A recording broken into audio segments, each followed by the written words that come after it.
Shalom, family, shalom. How y'all doing this Shabbat? Of course, that will be Shabbat shalom, Shabbat shalom, and we hoping that y'all having a great one thus far. Again, I'm here to present something to y'all. Hopefully, it can be edifying, and y'all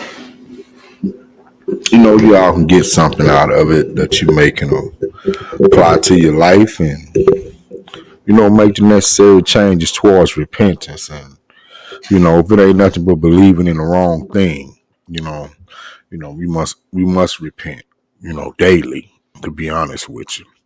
So without further ado, man, I want to share this video with y'all, man. And of course, this video is pretty much gonna let y'all know how we got modern day Israel today, the Zionists and those people who have pretty much conquered the world, man, through their wealth and power. So without further ado, man, let's get into this. Betrayal and a war that's lasted almost 100 years. This is what happened. From the beginning.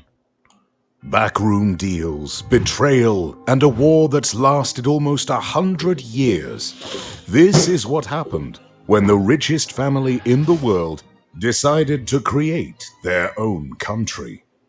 In 1917, the Rothschilds, the trillion-dollar family that invented modern-day banking, used their money, power, and influence to strike a secret deal with the British government.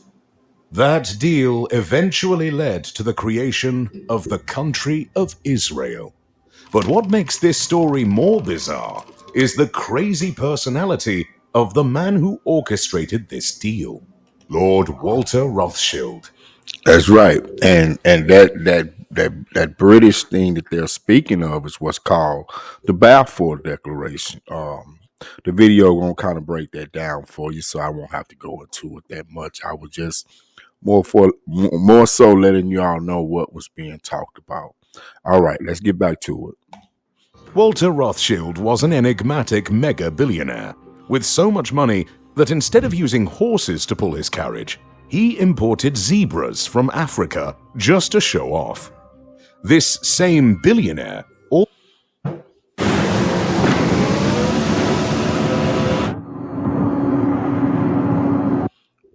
also had a super weird hobby of gathering insects and bugs, eventually amassing over 1 million butterflies, moths, and other insects. The Jews are some of the most intelligent, industrious people in the world. However, for years, the millions of Jews scattered around Europe had been trying to secure a large piece of land to start the country of Israel. But no matter how hard they tried, they got nothing. That was until they linked up with the super rich Walter Rothschild, a man who could change the world with the snap of his finger. By the early 1900s, the Rothschilds were already the most powerful family in Europe. They were so wealthy that they had even given loans to the entire country of France to stabilize the economy. However, aside from their power, the Rothschilds also had a reputation for being extremely ruthless. They wouldn't hesitate to wield their power as a weapon, to bulldoze through their enemies and crush anyone who opposed them. If the Rothschilds wanted something, they better get it, or they'd be hell to pay. Walter Rothschild made the calls he needed to make, pulled the strings he needed to pull, and in 1917, the British government sent Walter an official letter promising to do everything within their power to provide land for the creation of Israel.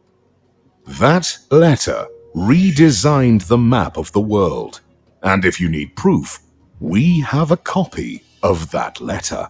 I'm gonna pause it, and I'm gonna give y'all an opportunity to read this letter. In fact, I'm gonna read it for y'all. And it reads, "Dear Lord Rothschild, I have much pleasure in conveying to you, on behalf of His Majesty's government, the following declaration of sympathy with Jewish Zionist aspiration, which has been submitted to and approved by the Cabinet. His Majesty's government viewed with favor the establishment in Palestine of a national home for the Jewish people and will use their best endeavors to facilitate the achievement of this object, it being clearly understood that nothing shall be done which may prejudice the civil and religious rights of the existing non-Jewish communities in Palestine, or the rights and political status enjoyed by Jews in any other country. I should be grateful if you would bring this declaration to the knowledge of the Zionist Federation. So as we can see, these people calling themselves Jews or Jewish, are not from the bloodline of Shem. As a matter of fact, we're gonna go in the scripture and we're gonna let you see what bloodline these people come from, right? So without further ado, let's go to Genesis. We're gonna go to chapter 10. And this is called the Table of Nations. This chapter here of Genesis is called the Table of Nations, right? And we're gonna start at verse 1. And it reads, Now these are the generations of the sons of Noah, Shem, Ham, and Japheth. And unto them were sons born after the flood. Okay, this is the one we need to focus on because this is who these people descend from, right? Say the sons of Japheth, which were Gomer, Magog, and Madai, and Javan, and Tubal, and Meshech, and Tiras. And the sons of Gomer, which was the firstborn of Japheth, right? His firstborn will be Ashkenaz. Now, I really don't have to go any further, but I'm going to complete the verse. I just want to say this, though. Okay. Now, if these people are the people of the Most High, who the world ignorantly calls God. God is a title. That's not his name. His name is Yahweh. But anyway, these people are claiming to be, the chosen people of the Most High, right? But we know the chosen people of the Most High come through Abraham, Isaac, and Jacob, right? Okay. And we know Abraham had 2 sons, right? He had Isaac and he had Ishmael. Okay, Ishmael will be the progenitor of what we know as the Arabs, right? The Muslims. And of course, we know Isaac, will be the progenitor, will bring forth Jacob and Esau. And out of Jacob and Esau, Jacob was chosen, right? To be God's people, so on and so forth. And it goes down from his descendants. Okay, these people in no way, form, or fashion even descend from Shem, yet alone Jacob. So I'm going to let that sit right there. We're going to get back to the video. November the 2nd, 1917. Dear Lord Rothschild, I have much pleasure in conveying to you, on behalf of His Majesty's government, the following declaration of sympathy with Jewish Zionist aspirations, which has been submitted to and approved by the Cabinet. So it's possibly the most famous letter in modern Jewish history, and it begins with 3 words: Dear Lord Rothschild. That letter, nicknamed the Balfour Declaration, is proof that it was the Rothschild family that created Israel. But there's even more evidence.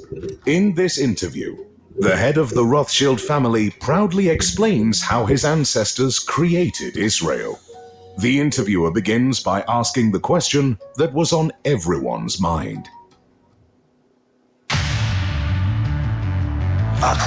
Sorry about the commercials, y'all. The Galactic Federation. Why was it that this letter was sent by the Foreign Secretary to your great uncle Walter? The reason is obvious. Because it was the Rothschilds' money, power, and influence that made the British government fall in line. Years later, Britain kept their promise to the Rothschilds and provided a large piece of land to start Israel. and in May 1948, the State of Israel was officially created. Although this was good news, the Rothschilds were just getting started. What the Rothschilds did next was even more impressive. They invested millions of dollars into Israel, building schools, roads, and everything needed to turn that piece of land into a beautiful country. James Rothschild single-handedly paid for Israel's Congress building, while Dorothy D. Rothschild paid for Israel's Supreme Court building. However, the more money the Rothschilds spent, the more problems they created. Why? Because the land the British gave to Israel actually belonged to another group of people called the Palestinians.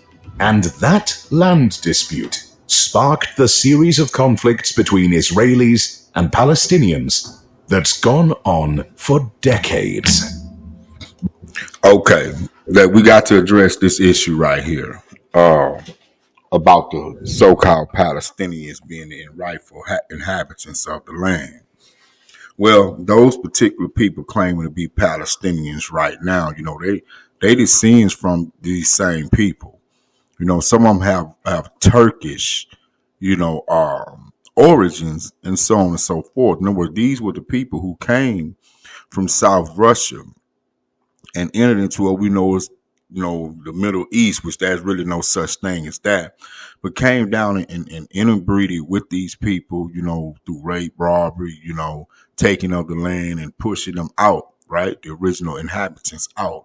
So even those people there most definitely are not the true inhabitants of that land, right? The true inhabitants of that land is still scattered throughout the four corners of the earth. And y'all can check out part 1 of this video and get edified on that. But however, these people here, even the ones they're calling Palestinians, are not the true inhabitants of the land. Let's go see what the Most High say about this in Joel chapter 3, right? And we're going to start at verse 3. In fact, I'm going to bring y'all from the top with this one as well. And it's starting at verse 1. It says, and it's Joel chapter 3, verse 1. For behold, in those days and in that time, talking about the latter days, which are now, right? When I shall bring again the captivity of Judah and Jerusalem. In other words, in this latter time and in those days, he's going to take Jerusalem and Judah, which is the northern kingdom and the southern kingdom. He's going to take them out of their captivity, right? So just this prophecy alone is refuting, this lie about those people being who claiming to be who they are, and that's the original people of God. It just isn't so. But let's read on. This verse 2. And I will also gather all nations and will bring them down into the valley of Jehoshaphat and will plead with them there for my people and for my heritage Israel, whom they have scattered among the nations. Now the people that's over there, and stuff like that, who the Most High gonna plead to, then scattered the Israelites, through the four corners of the earth. Let me read that part again. It say, whom they have scattered among the nations, plural. Here's the kicker. And parted my land. Let me read that verse from the top. I will also gather all nations and will bring them down into the valley of Jehoshaphat and will plead with them there for my people and for my heritage Israel. No, Israel belongs to the Most High, whom they have scattered among the nations and parted my land. Verse 3, and they have cast lots for my people and have given a bar for an harlot and sold a girl for wine that they might drink. So the point, as we see, was in verse 2, where these people imparted the Most High's land, right?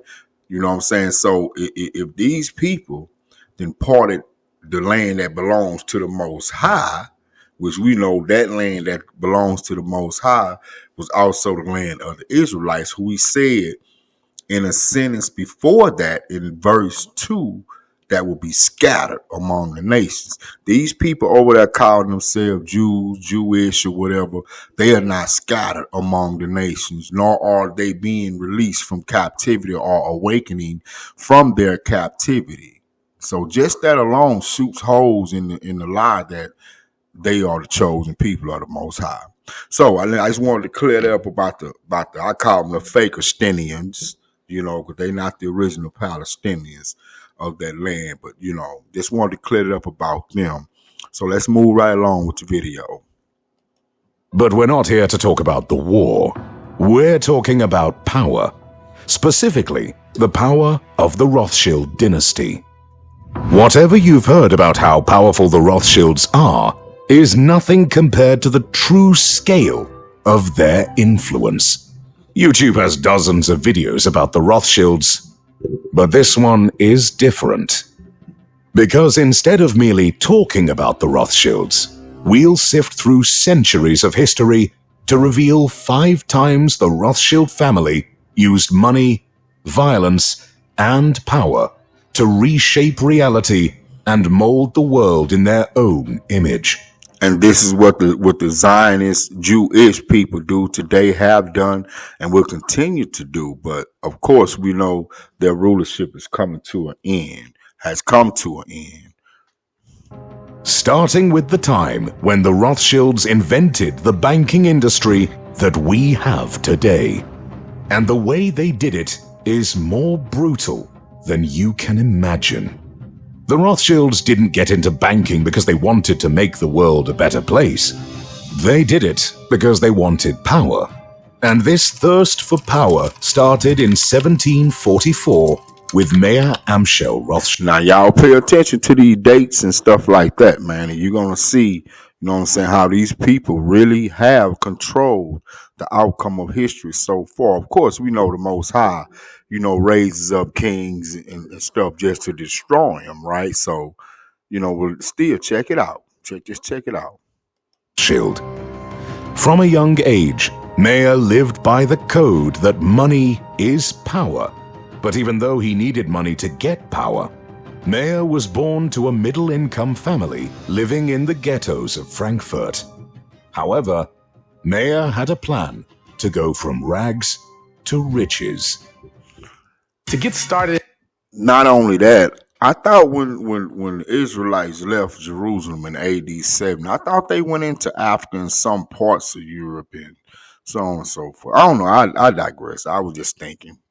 That's just some thought. In data analytics, you don't need previous experience or a degree. The Google Data Analytics Certificate. As a young man, he began a money lending business. He started with a small amount and gradually grew his capital. Now y'all finna see who the real gangsters pretty straightforward, the big problem with money lending is that people sometimes don't pay back what they borrow. But Mayer was a hard man, and he did whatever was necessary to get his loans paid with interest. Even from a young age, he developed a reputation as someone you shouldn't mess with. Mayer also maneuvered himself to become the personal banker of members of the German royal family. Here we go. Over time, Mayer's small money lending and exchange business ballooned into a successful financial institution. But despite all his success, Mayer knew that there was one enemy that could destroy everything he had built. And that enemy was time. As Mayer grew old, he taught his financial skills to his 5 sons. More importantly, he also taught them that success isn't only based on their ability to manage money, but also to manipulate people and situations to their advantage. The game of money is deadly, and Mayer taught his sons to be more brutal than anyone they faced. After teaching them everything he knew, Mayer sent his 5 sons, Amschel, Solomon, Nathan, Karl, and Jacob, to different parts of Europe to dominate the banking sector. He figured if a Rothschild controlled the flow of money in the different parts of Europe, then the Rothschilds would be the most powerful family in Europe. Because money is power, and the one who controls the money has all the power. Y'all ever heard that term? The sun never sets on Great Britain. Well, what that mean is, the British Empire pretty much, conquered the whole entire world. So if you was way over in some other nation, where where the sun set, I mean, and you just a part of that British Empire. So therefore, no matter where the sun set, you still in Britain. That's crazy, but that's the truth of it. They even got maps. If Most High would not put one in here to let you see how far the British Empire stretched on the globe. But here it is. This is where it all began at right here. Check it out. The Rothschild brothers spread their banking business to different cities like London, Paris, Vienna, and Naples. They applied the shrewd tactics their father taught them, and it worked. Very soon, the Rothschilds had created the world's first international bank. This Rothschild strategy created the blueprint for how banks open international branches today. International banks exist because the Rothschilds did it first. But they had more banking moves in store. The Rothschilds also invented the concept of using government bonds to raise money for the government. As they controlled more and more money, the Rothschilds became more and more powerful than entire governments. Years later, when countries wanted to set up central banks, guess who they called? The Rothschilds. And let me add a little history to this part right here. When they eventually hooked up with the Rockefellers, J.P. Morgan, he was a representative of the Rockefellers, this whole little conglomerate of wealthy people, right? Bankers and stuff like this. Well, J.P. Morgan, Salakia, J.P. Morgan was commissioned to come over here and talk the American government into needing a centralized banking system, right? And once he was able to trick them into believing that they needed a centralized banking system for the economy, you had different acts started that erected, like the Federal Reserve Act. You know what I'm saying? Um, uh, Dealing with the IRS and the income tax laws and stuff like this. All this stuff was started by them. That's why when you go in the Constitution and you look for all this, mandatory tax payments and stuff like this here, you're gonna see it doesn't exist. This stuff was established by these people here, right? And it all took place when J.P. Morgan tricked the American government into thinking that they needed a centralized banking system. And from there, America went into debt with these people because, like you finna find out in here, these people finance wars. Case in point, okay, take George Bush the father and Saddam Hussein. Okay, at this time, you know, the only these central banking systems, these world banks and international monetary funds, which these people control, they built up Saddam Hussein's war machine as well as America's war machine, right? And the reason why how you can prove that what's being said is true because at that moment the American economy was in depression. That's right. The only thing held it together was the illegal gun trafficking, the drug trade thing, all the illegal things that garnered, billions, millions and billions of dollars. This is what kept, the American economy stable from going in a position that it was in like in 1933. Right, which all this stuff was created and orchestrated by these people who this video is talking about now. You know what I'm saying? These are the ones who created the Lil Hat Boys and the so-called Israeli state and stuff like this here. And I would suggest that anybody watching this video try to obtain this copy called the 33 Protocols of the Elders of Zion, if I'm not mistaken, and it's really their manifesto on how they was gonna take over the world through every aspect of life. Religion, school, entertainment, government, civil organizations, the whole 9 yards. Right? Yeah, man, for real. But let's get back to it. The Rothschilds helped create central banks in many countries, like the Bank of England and the Banque de France. The next time you walk into a bank, say thank you to the Rothschilds. Although, for every good thing the Rothschilds did, they also did equally brutal things, like making money off the death and slaughter of millions of people. This brings us to the second time the Rothschilds changed reality, when they decided the fate of the free world. In the 1800s, Napoleon Bonaparte was on a mission to take over the world. Napoleon was the greatest military strategist on Earth. He could outthink, outwit, and outsmart anyone on the battlefield. The problem with Napoleon was that he wasn't satisfied with merely being a rich soldier in the French army. He wanted to rule the world. And so he launched a campaign to fight and conquer every country in the world till he was ruler of the universe. How crazy is that? At first, people thought Napoleon was overrated, but they started taking him seriously when he kept defeating his enemies on the battlefield. At a certain point, it seemed like Napoleon was going to become the most powerful man in the world, even though at the time, the Rothschilds were the most powerful people in Europe. And so, in an attempt to maintain their power, the Rothschilds did something so evil that it could make the devil cry. While the world was fighting against Napoleon, the Rothschilds decided to play both sides. War is expensive. The British needed money to pay soldiers and buy weapons. Any delay in getting the necessary weapons could allow Napoleon's army to rush in and defeat the British.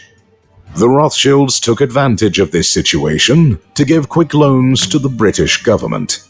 Yeah, there you go. Financing both sides. No matter who lose or who win, they gonna show enough win. If lending to individuals was profitable, imagine how much more profitable lending to a government was. Even though the Rothschild loans came with heavy... Check this out. I'm going to show you how I afforded this car. Okay, you ready? All right, 100... interest. It was what they did next that showed their diabolical genius. The Rothschilds went behind the backs of the British and offered loans to Napoleon too.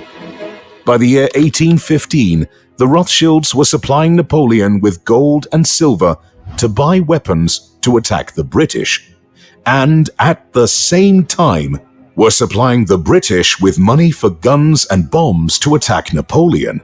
All right, let me interject here too. This is very important. I tell y'all this. First, maybe we're gonna go to Revelation chapter 13, and then we're gonna read it verse 12. Right? It said, he exercised all the power of the first beast before him, and caused it the earth and them which dwell therein to worship the first beast, whose deadly wound was healed. Okay, I don't know if y'all familiar with the history of Napoleon in the Catholic Church, right? One of Napoleon's generals had kidnapped, abducted one of those bishops or popes at that time, right? And that wound that they talking about, what I'm saying, that the first beast, suffered. Okay, and we know that this was the Roman Catholic institution about this particular beast, right? And we know that when this happened, when the French, because that's what Napoleon was, he was a French, he was from the French. When Napoleon did that and wounded the Catholic Church, in other words, took out some of its power. Now at the same time, it's doing because this here, what I'm talking about, it happened about another, maybe because it happened in I want to say 1891, somewhere like that, 1892. So this would be some like 60, maybe 70 years later, after this particular situation right here that you're seeing on the screen. And that's when America became recognized as a superpower. That's why here in verse 12 in Revelation, and it says, and exercise all the power of the first beast before him. This why you.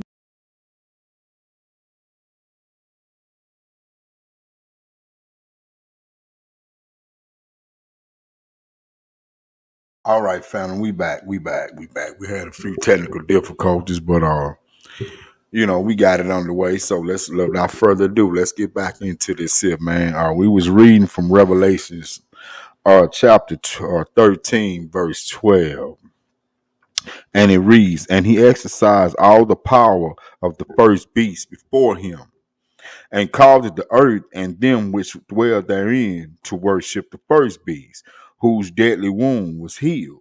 Okay, we know that this is also talked about in the book of Daniel, right? But we don't even have to go in the book of Daniel. We can stay in this very, very same chapter and just go up a few verses, right? Like, say, for instance, we go to verse 3 in this same chapter. And it reads, "And I saw one of his heads as it were wounded to death, and his deadly wound was healed, and all the world wondered after the beast." So this is when Napoleon's general kidnapped, I think it was the bishop or either the Pope himself. And he ended up getting rescued. They didn't kill him or nothing like that. That was a big wound. Oh, Salaki, I got heartburn.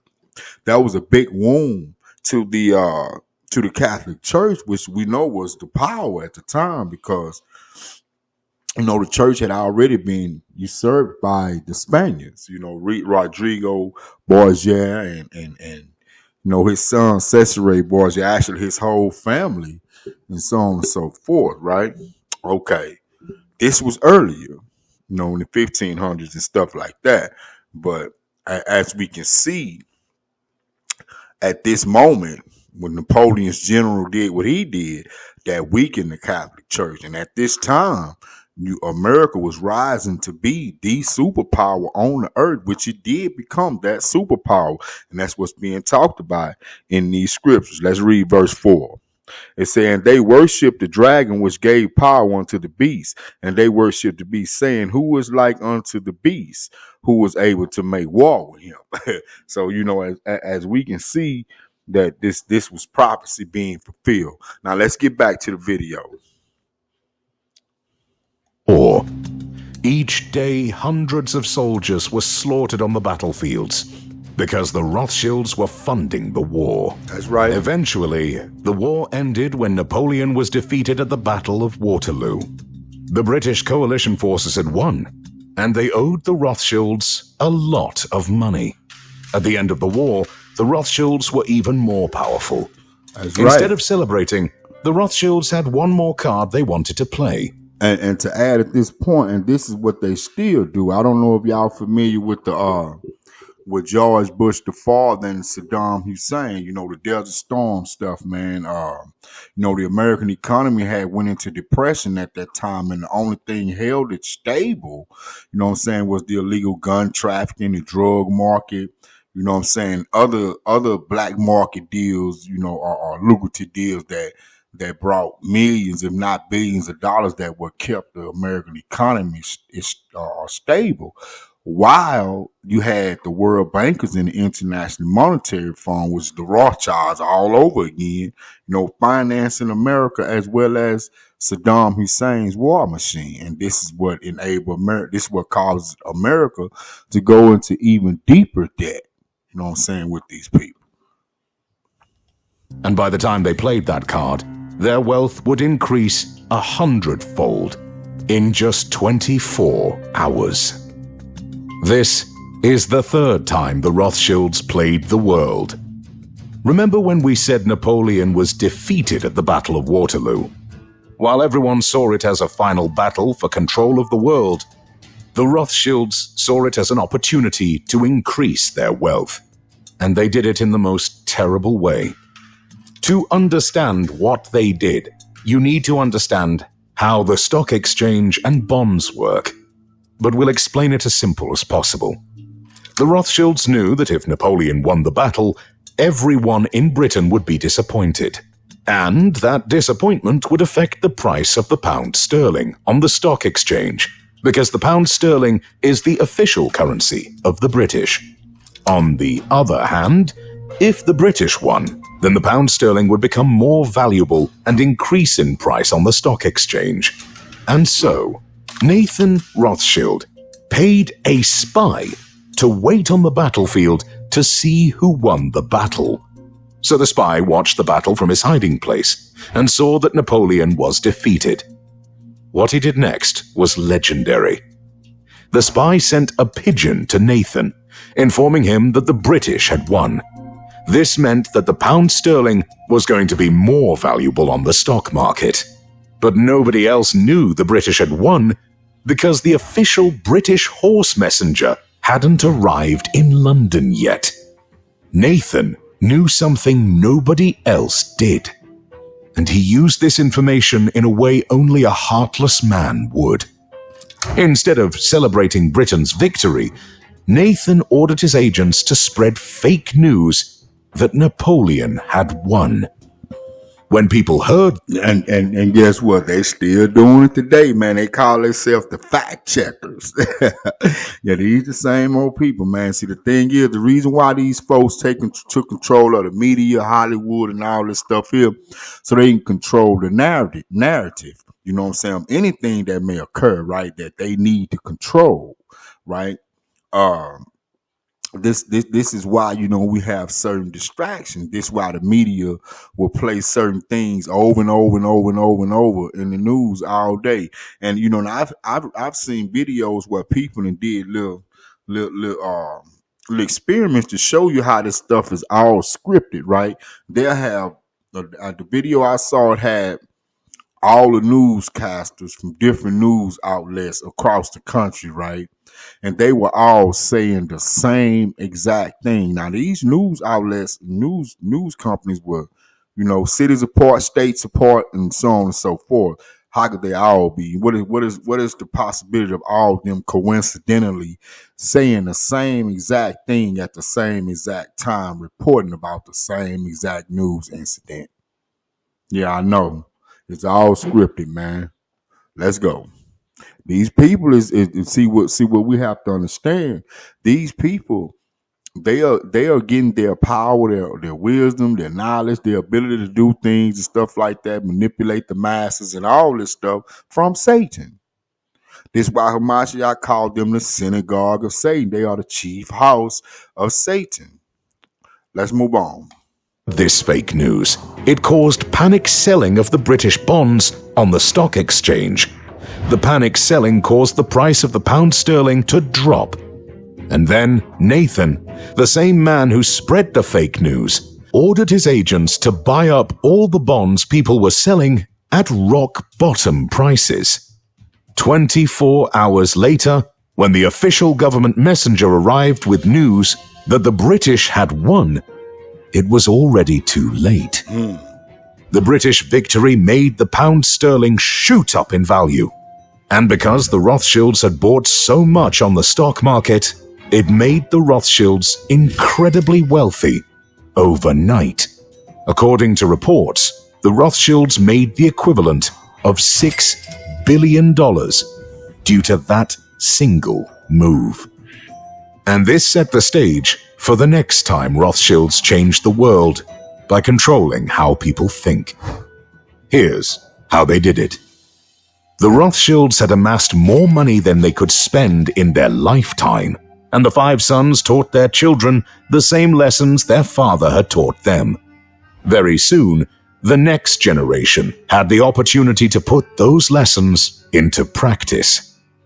As the years went by and technology advanced, devices like the radio and television were invented. Information was no longer spread using horseback riders.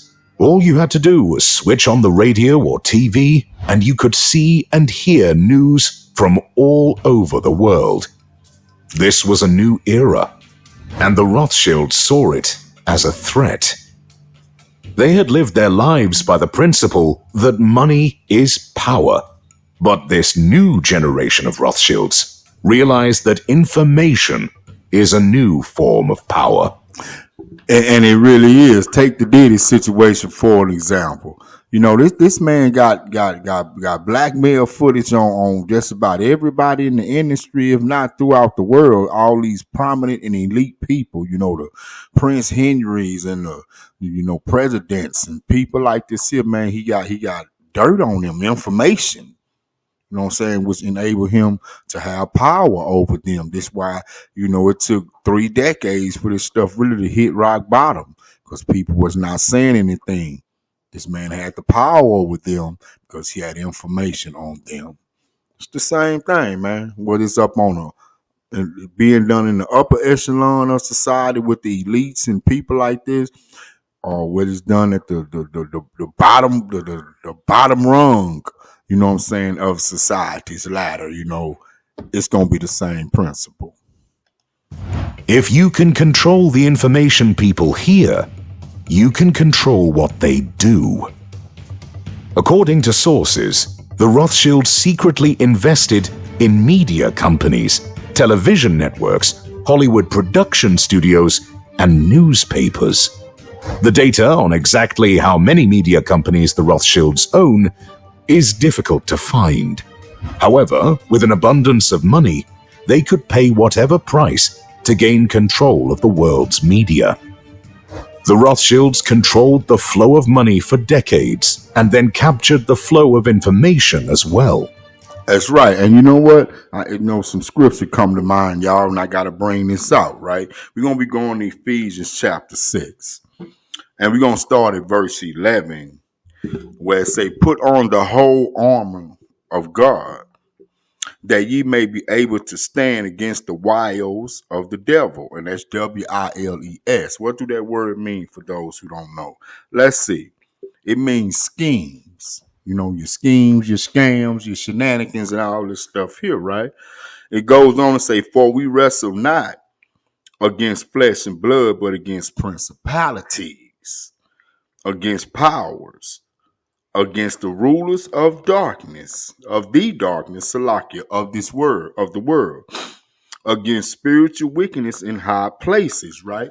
So as we know, when we wrestle against those principalities, man, we dealing with an entity, a conglomerate of power, right? That's being fed and fueled by Satan. You know what I'm saying? As to how to deal with humanity, how to control and take over the world. Because remember, in Revelation chapter 12, verse 9, he deceived the whole world. And as we see here in Ephesians chapter 6, it tells us how he do his things through schemes, through scams, through plots, you know what I'm saying? Or secret counsel, you know what I'm saying? And all this stuff here, right? So, we must understand that. Let's get one more script. Let's go to Romans chapter 8, verse 38. Say, for I am persuaded that neither death nor life, nor angels, nor principalities, nor powers, nor things present, nor things to come, right? Nor height, nor depth, nor any other creature shall be able to separate us from the love of God, which is in Jesus Christ, our Lord. So we have to keep those commandments. You know what I'm saying? We have to keep that faith in who the world ignorantly calls Jesus Christ. What's going to, bring us closer to the Most High. And that's going to protect us against the wiles of the devil, the false information, the lies, and so on and so forth. So let's move right along.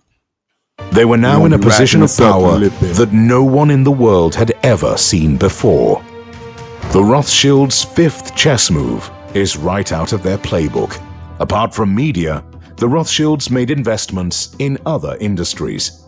They formed the Rothschild Group and threw money at the most important companies in the world, from the USA to Japan to Switzerland. Their stakes in these companies gave them more power to steer the world's affairs.